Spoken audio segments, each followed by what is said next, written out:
Bonjour à tous. Aujourd'hui, on travaille sur la lettre G.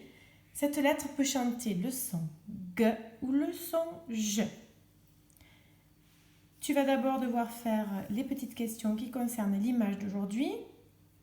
Nos amis sont à New York. C'est une grande ville des États-Unis. Je te montrerai un peu plus tard où elle se situe sur un planisphère. Pour les exercices d'en dessous et les lectures d'aujourd'hui, je t'explique. Tu vas devoir lire les mots qui sont sous le dessin. On te demande devant quelle lettre la lettre G chante G ou bien chante J.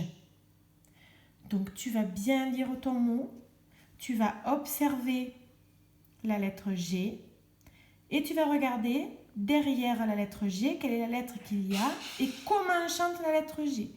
Par exemple, je fais les deux premières avec toi. La girafe, la lettre G chante je et derrière il y a la lettre I. Ici, le gant, je vois la lettre G qui chante G parce que derrière il y a un A. Tu fais pareil pour tous les autres mots. Pour t'aider, je t'ai mis en pièce jointe dans mon message une petite fiche que j'ai écrite pour toi pour t'expliquer un peu comment chante la lettre G et pourquoi parfois elle chante G, pourquoi elle chante J. Donc ici ça veut dire qu'elle chante G, ici ça veut dire qu'elle chante J. D'accord? Je te rappelle, quand c'est dans un cercle comme ça, ça veut dire qu'on parle du son de la lettre. Chante G, chante J. La lettre G en bâton, en script, en attaché, en majuscule attachée. La lettre G chante G.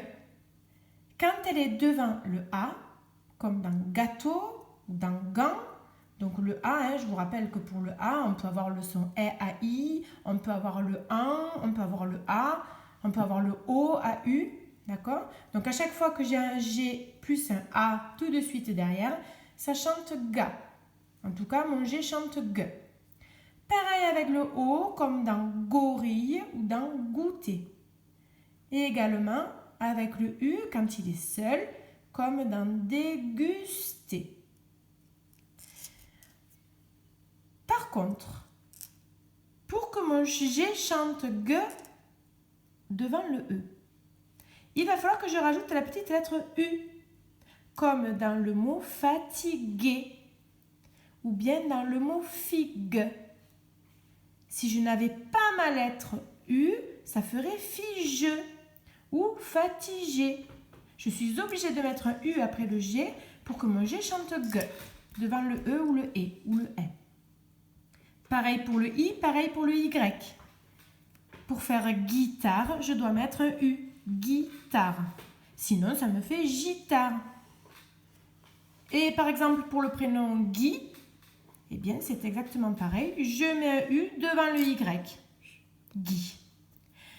La lettre G chante aussi G quand il y a un L derrière ou un R. Par exemple, un aiglon. On a déjà vu, vous vous rappelez, dans les gle, ple, fle. Voilà, aiglon. Ou bien, comme on l'a vu avec les gre, pre, fre, bre, etc. On a le verbe gratter, par exemple, où on voit que le G chante G parce qu'il y a un R derrière. Gratter.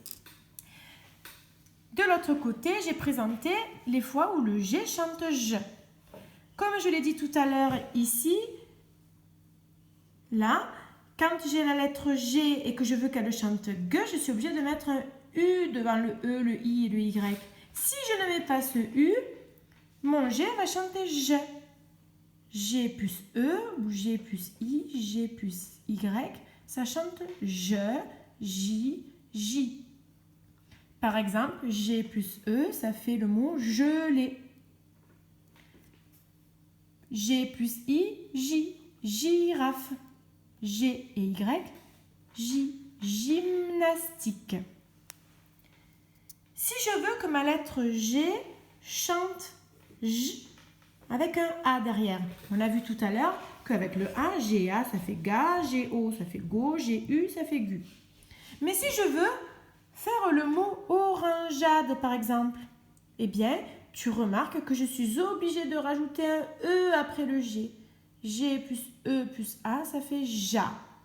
G plus E plus O, ça fait jo. Ici, j'ai mis le mot bourgeon. J'ai pris le son on, mais c'est pareil, il commence par la lettre O. Donc, on regarde le O qui est là. Bourgeon. Si je ne mets pas le E, ça fait bourgon. Et là, ça fait un mot que je ne connais pas, qui n'existe pas. Bourgeon. Hein, le bourgeon, c'est quand les plantes commencent à fleurir, elles font des petits bourgeons. Et enfin, je remarque aussi pour faire par exemple le son E de courageux, eh bien, j'ai le G plus E plus U. Voilà, alors cette fiche-là, tu peux dire à tes parents de la refaire sur une feuille blanche, un peu à ma manière, et la garder toujours avec toi, ça peut peut-être t'aider. Si tu as une imprimante couleur, tu peux aussi l'imprimer et la garder toujours sous les yeux pour faire les exercices. Voilà, ça va t'aider. Je rappelle que le G entouré, ça veut dire G chante G, et ici G chante je. Donc une fois que tu as bien compris ça, il te faut lire les syllabes qui sont là. Alors attention, il faut chaque fois réfléchir. Hein. G plus E, ah ben je sais que c'est dans ma colonne du je. G plus E, donc je vais dire je.